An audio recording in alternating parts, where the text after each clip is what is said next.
Did you like pitch that idea to Hudson Williams? We haven't yet had a sit-down chat. We aren't besties quite yet, but maybe one of these days that'd be really nice. Chad, Hilary Duff recently told Jimmy Fallon that I'm going to quote her that you were her favorite on-screen love interest in A Cinderella Story. Aww. So what's your reaction to hear about her love for Austin Ames, the iconic Austin? I love Hill. We had the best time making that movie. You know, it felt like a high school field trip when you're just hanging out with all your friends, you're just having a great time. You're making a movie and you're young, and it's just, you just never know what to expect. It was the best. But I think that character in particular, that moment, which I've seen TikToks of Heated Rivalry moment next to Cinderella Story, where he's on the ice, comes running up into the bleachers. Austin Ames is on the field, comes running up into the bleachers, i.e. So like, I just think that there was something about that moment, something about those two characters that just felt, it was just a great ending. And the way it was built up, it was a good movie, man. Like, it still stands the test of time, and people watch it all the time, and it's probably probably the second most quoted thing I hear. And she's making, you know, a huge comeback, including an arena tour. She's going to be playing all over North America, including Halifax in February. Uh-oh, look what we're doing. I'm just throwing it out there. Did you say in February? February. Making the trip. Yeah? Have you ever seen her live? Would you go? No, absolutely. Yeah. Yeah. Yes. Yeah. Done. Okay. Another project checked off, right? Gorgeous. We're just getting through things. Going to the to-do list today. Morgan, in January you proposed Sullivan's Crossing Heated Rivalry crossover. And Did you? yes, I did. There we go. And, I did. and Shane should have a romantic getaway at the crossing. Why not? So did you like pitch that idea to Hudson Williams? We haven't yet had a sit-down chat. We aren't besties quite yet, but maybe one of these days that'd be really nice. And yeah, absolutely. I feel like that would be like iconic. Yeah. Absolutely, please. We'll make an ice rink somewhere they can practice. We'll just shoot a winter episode, and then you just go, we'll make a rink on the lake. Right outside the crossing. Boom, done and So done. good. Okay. Check. Also, are we on the ocean, not a lake? Well, the crossing is on a lake. On the lake. Yes. Yeah. Yeah. The crossing. Where the boats are. Yeah. Yeah. The body of water. That body of water. Now, Entertainment, could it not be part geography of right the here. earth Yes. filling it? Could it be salt water? Who knows? I haven't tried Water, it. it's beautiful. It's gorgeous. Yeah. So obviously Maggie and Cal, you know, they're solid, but there's a bit of a love triangle developing in season 4. So how does the introduction of Liam put a bump into your love story? I mean, I'd say it's a pretty massive bump. Yeah, that's a bit of a speed bump. Because we also, season 4, we pick up our first episode is the morning after the bomb drop. So we're right in there with them. But yeah, I think this season we're living in the gray area a little bit. Relationships got to go through tests, right? And we're about to get a big one. The fan base is so hardcore for Sullivan's Crossing and really fired up. Last year, you kicked Squid Game to the curb on American Netflix, which was amazing. So what is the wildest fan encounter that you've had? Because, I mean, you're internationally known. I don't think I've had a wild fan encounter. I've just had, people have been so lovely and so sweet. It's always been, I don't know, I still find it very surprising that, I don't know, that this reaches people and it resonates with them. Yeah, absolutely. So I think every time it's surprising to me. Yeah, I think these characters are starting to become members of people's families, and they care about them, and they care about the journey. And a lot of people came up to me over this, since the last season ended, talking about Liam and getting real pissed at Liam. Big feelings. Huge feelings. And I'm telling, like, I've had people going, what are you gonna do? Yeah. You better take him out. He better not mess up that happiness. Just everything that you can possibly imagine in that world. That's what I've seen. Is that the goal at the end of the day, to have, you know, your audience like just in that storyline with you? Yeah, that's the goal, I think, of storytelling in general, right? Is you want it to be a departure from their day-to-day. You want to go on this adventure in storytelling and for them to enjoy the characters and believe the moments and the emotion and feel it and go through all that and then turn it off and go, golly, I want some more. Well, box checked. Gold stars all around. Thank you. You know, obviously international appeal, but Canadians are so passionate about the show. Chad, your pride runs deep because your son's football team, the Dartmouth Destroyers, are provincial champions. Congratulations. So what do you love most about filming with you and your family in Nova Scotia? You know, first and foremost, the people. There's just no question. I love the people. You know, for instance, in Dartmouth, we have so many friends that'll be lifelong friends. The coaches that I get to coach with, all the kids that I get to coach, like beautiful families. I learned so very much, and they're from all different aspects of life. It's just been such a warm, loving experience, and they've embraced our family into the community, and we're just like one of their own, and that's how I wouldn't have it any other way. In this industry, you don't, I can imagine, find a lot of balance. So how does it feel to, you know, have this success professionally, but also managing to be there and mindful with your kids? Because that's huge. I can't answer it. I know that I spend all of my time and energy to try to do it. We do not break up the pack. We travel everywhere together. You know, my boy's somewhere around here right now. It's okay, I lost him. No, he's here. We travel everywhere. We do it all as a family, do it as a pack. You know, I want to see them every single day of my life. I had kids because I wanted to be a father. And so having a show like this is an unbelievable blessing because we're in a great community where the kids love it. They can go to school, they have friends, we have family friends.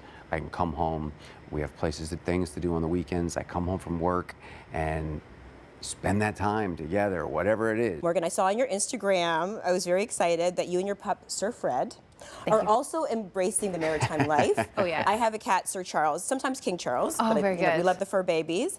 And that you visited a spa in PEI, which I was obsessed with. So what has been your favorite part about exploring the East Coast? It's so beautiful.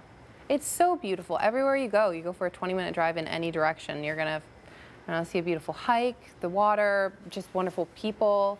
It's just kind of, we were talking about balance, and I think that's one thing about what's so beautiful about filming in Halifax is it kind of forces you to have a balance because the way of life there and the pace of it and the community is just a little bit more laid back and enjoying it feels like. And so you might have a long 14, 15-hour day, but then no matter what, you're then in this community on the other side of it, and it forces you to kind of take that moment. And I think that's reflective of even me watching it. Like I feel like I'm inhaling deeper. You know, when we watching the show, like there's like you know, beautiful storylines, but there's just room to breathe. So this is our first season without Sully, aka Scott Patterson, and so but he's referenced the episodes throughout the season. So how will viewers feel his presence? And even though he's no longer physically at the crossing, he's in Ireland. Yeah, I mean, Sully is absolutely such a staple in the show. He was a huge part of building up this world. So he is very much a part of Sullivan's Crossing, and that's not changing anytime soon. But yeah, it's definitely like a change for the characters and for everybody's relationship within the crossing too, of what it means to not have him there and where Maggie finds support elsewhere. And then it also makes room for these new characters that we're introducing this season too, that I think our audience will really fall in love with. So yeah, perspective-wise, you know, perspective-wise in life, sometimes your best friend moves away, they get that job, they get married, you see less of them, right? So it's one of those opportunities for you to really investigate the story and see where does the support come from? Who do you lean on for Maggie? All these things. You know, there's something that was always really fitting about those relationships between Maggie and Sully, Cal and Sully, and you'd go to get, you know, advice. And now you got to go other places. So bringing in some new people that are, by the way, awesome, like some of our favorite humans. It's great. Okay, so we see Cal and Maggie using their special skills around the crossing this season. So Maggie assists at the walk-in clinic. Cal uses his law background to help out Maggie. So what are some of the special skills in real life that you both bring to set? special skills. None. Like, we have nothing. Nothing. They hold us up. Well, in fact, the crew actually really does hold us up. Golly, special skills. That's a great question. Mm-hmm. Chad comes with his nutritional advice for everyone and anyone if you want your food checked. Are you a macro, micros kind of He's something? like an ingredient. Okay. I'm down to all of it, yeah. I mean, at the end of the day, I use Yuka, not a plug. And it's funny because I'm at the point now where the kids do it. My kids, They have the barcode scanner out? on the iPad, and so they won't grab something off the shelves or Smart. eat it unless they scan it and they see what's in it. And if they see that it's poison, they immediately stop. Like Love that. we have like rules in the house of, you know, if it's junk food, it can't be less than, you know, this out of 100 or this, you know. So sure, good. I'll No, take but- that. That's my thing. Yeah. That's a huge thing. It's Yeah. physical health, mental health. It's all plays into how you interact with people. Like, it's huge. I mean, it's so funny because in your day-to-day, if I was going to talk about like Morgan brings a light and an energy and a passion for the job, no matter what we're doing, no matter how long the day might be. Seriously, no matter what, she's so good at flipping any negativity on its head and making it positive. And it's always a pleasure to see because it's always heard from everybody. You know, anybody could be having a bad day, and you're just like, hey, dude, we're making a movie, man. We're making a show. Come on, let's do it. Lastly, Chad, since you banged the Sabres drum, what? the Sabres drum. Oh, golly. Quite the pause. Come again? I might have practiced that pause. Earlier this month, your Buffalo Sabres are at Yeah. the top of their division. So our Leafs not doing so hot. Morgan, Canucks? Are you Canucks? Okay, yeah. Fair, There's fair. a stick and a puck. I'm Heated Rivalry, right? Yeah, Like, that's my yeah. hockey knowledge, okay? She's in the yay sports category. It's okay. Yeah. Yeah, me too, 100%. me too. So are you Buffalo's good luck charm? No. Golly, how great would that be? No.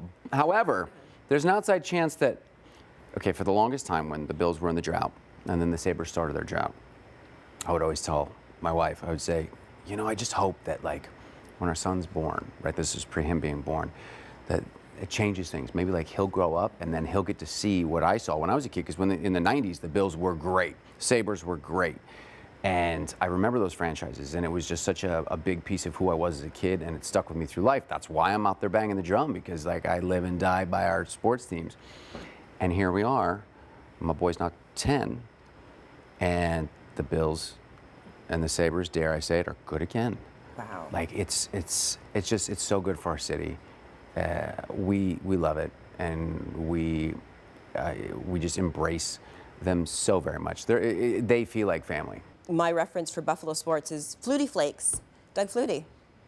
No, that's It's okay. So Flutie Flakes, they're like kind of like a Wheaties box, but it's Doug Flutie on it, but corn flakes, and it was. He played quarterback for the Bills for a couple years, but he's a he's a Canadian legend. Okay. I didn't know that. He was in the CFL, man. He's in the Hall of Fame. I think he's Wow. in the CFL Hall of Fame. Hail Mary, everyone remember that? Come on. Oh. He's one of the greatest Hail Marys of all time. Mr. Doug Flutie does. Like Hail Mary, the Ryan Gosling movie. That's what you read my mind. I'm like, is that Project Hail Mary? Yeah. Okay. Yes. Oh, yes. Yes. There's an alien and a rock. Yes. And Doug Flutie. The alien is the and rock, Flutie Flake. but yes. Oh, it's I can't wait to see it. Are you kidding me? me too. By the way, I was just trying to get away from the Flutie thing, you know. It's good. But before that, I need to see more of season 4. Congratulations. Thank you so And thank much. you always for stopping by Etalk and Thank you giving for us having such us. a lovely show. Always a pleasure. Thank you. you.